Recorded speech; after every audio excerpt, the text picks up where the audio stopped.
Assalamualaikum warahmatullahi wabarakatuh. Jumpa lagi dengan Pak Hendra pada pembelajaran online teknik otomotif. Pada kesempatan kali ini kita akan membahas materi tentang pengenalan sistem AC pada mobil. Ada beberapa hal yang melatar belakangi kenapa sih adanya sistem AC ini.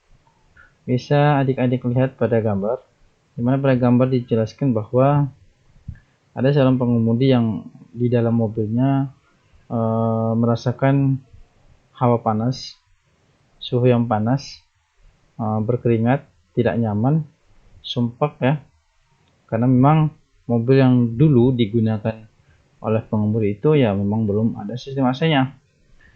Hal tersebut terjadi karena suhu di luar itu yang sangat panas sehingga mempengaruhi kenyamanan yang ada di dalam mobil.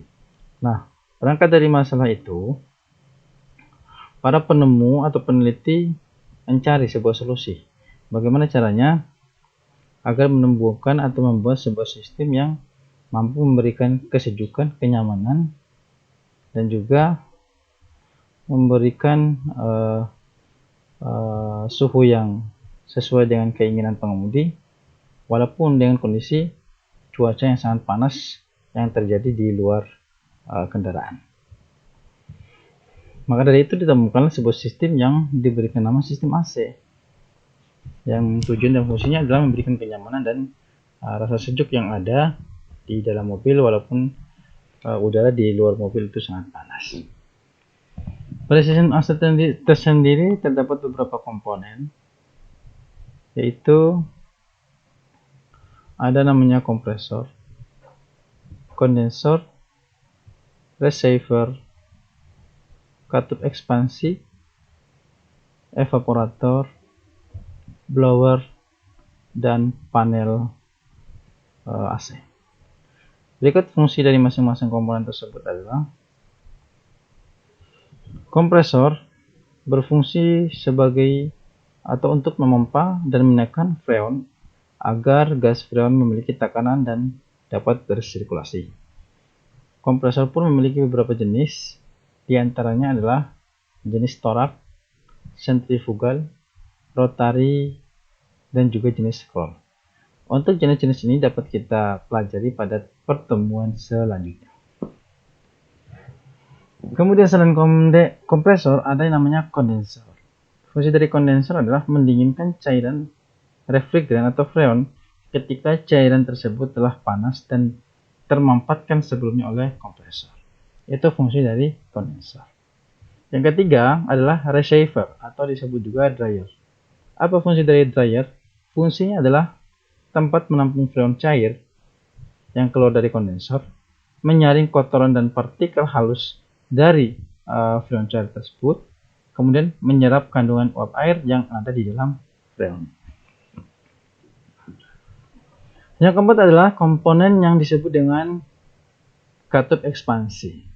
Fungsinya adalah mengabutkan cairan refrigeran. Katup ekspansi ini mempunyai nozzle yang sangat kecil sekali. Jadi apabila dia menyemprotkan freon, maka bentuknya dalam bentuk kabut ya. Kemudian yang selanjutnya adalah evaporator. Fungsi daripada evaporator adalah menaikkan suhu cairan refrigeran yang sebelumnya sudah dingin ya. Dan juga ada di sini blower yang berfungsi untuk menghembuskan udara pada evaporator. Jadi udara yang sudah disirkulasikan, yang sudah didinginkan oleh sistem AC yang ada di evaporator, dihembuskan oleh blower ke arah pengemudi atau ke ruangan dalam mobil atau di dalam kabin, sehingga pengemudi ataupun penumpang dapat merasakan udara yang sejuk di dalam ruang mobil atau dalam kabin. Kemudian terakhir adalah ada namanya panel AC. Apa fungsi panel AC? Fungsi dari panel AC adalah untuk mengoperasikan sistem AC. Di dalam panel AC itu terdapat tombol on off untuk menyalakan dan mematikan sistem AC. Ada juga di situ switch untuk mengatur berapa kecepatan daripada blower dan lain sebagainya ya. Kemudian untuk cara kerja sistem AC sendiri ya dapat Adik-adik lihat cara kerjanya, dan juga di situ ada beberapa komponen seperti yang saya sebutkan tadi. Cara kerja sistem AC sendiri, di dalam AC ini terdapat sebuah gas, ya, gas freon yang bernama freon yang berfungsi untuk menghasilkan panas dan dingin dari udara yang dikeluarkan oleh sistem AC. Gas ini tidak berbau adik-adik, dan juga tidak mudah terbakar, tidak merusak pipa-pipa ataupun logam, dan juga tidak mudah meledak adik-adik. Bagaimana alur kerjanya? Alur kerja daripada sistem AC ini adalah, pertama, gas freon tersebut diberi tekanan oleh kompresor. Ya, setelah diberi tekanan sehingga gas berubah bentuk menjadi cair yang mengakibatkan suhunya meningkat. Ya, jadi dari kompresor gas tadi ditekan sehingga suhunya menjadi cair. Kemudian proses selanjutnya adalah gas dengan suhu yang tinggi tadi kemudian masuk ke dalam kondensor yang nomor 2 dan diberi hembusan udara pada kondensor ke arah ruangan sehingga udara menyerap panas dari gas freon yang panas tadi. Hasilnya ialah cairan bertekanan tersebut keluar dari kondensor dalam keadaan suhu yang lebih rendah dari sebelumnya. Ya, jadi masuk ke kondensor, dia itu tekanannya tinggi. Setelah keluar dari kondensor, tekanannya lebih rendah. Selanjutnya, dia masuk pada pipa atau katup expansion valve. Cairan tersebut disemprotkan melalui nozzle ke daerah yang tidak bertekanan, yang menghasilkan cairan freon berubah fase menjadi gas. Jadi tadi dari cair, setelah keluar daripada katup ekspansi, dia berubah menjadi gas.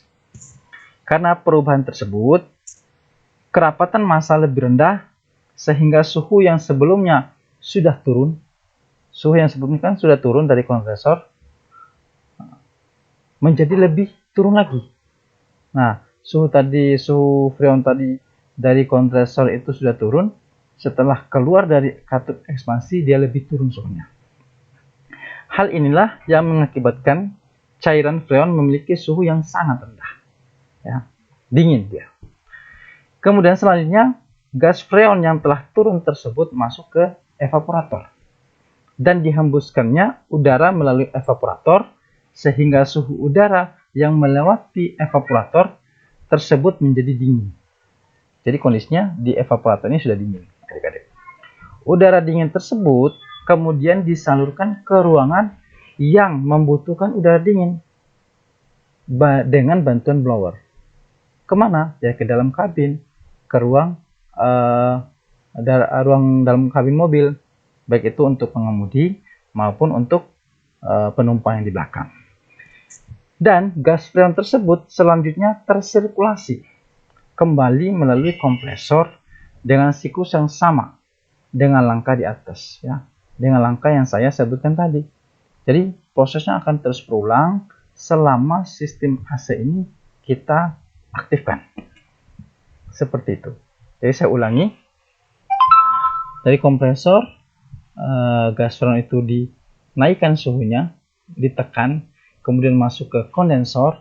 Setelah kondensor dia berubah jadi cair dan suhunya menjadi rendah, kemudian masuk ke katup ekspansi, suhunya juga lebih rendah lagi, lebih dingin lagi, dan berubah menjadi gas. Kemudian dia melewati gas freon tersebut melewati evaporator, ya, dalam kondisi dingin, kemudian oleh blower dihembuskan ke arah ruangan, ke dalam kabin mobil, sehingga terasa sejuk oleh pengemudi maupun penumpang yang ada di dalam mobil. Seperti itu prosesnya, dan akan terus berulang-berulang sampai sistem AC itu dinonaktifkan. Terima kasih. Mungkin sampai di sini dulu perjumpaan kita. Semoga kita semua sehat selalu. Tetap waspada, jaga kesehatan, jangan lupa pakai masker dan sering cuci tangan. Wassalamualaikum warahmatullahi wabarakatuh.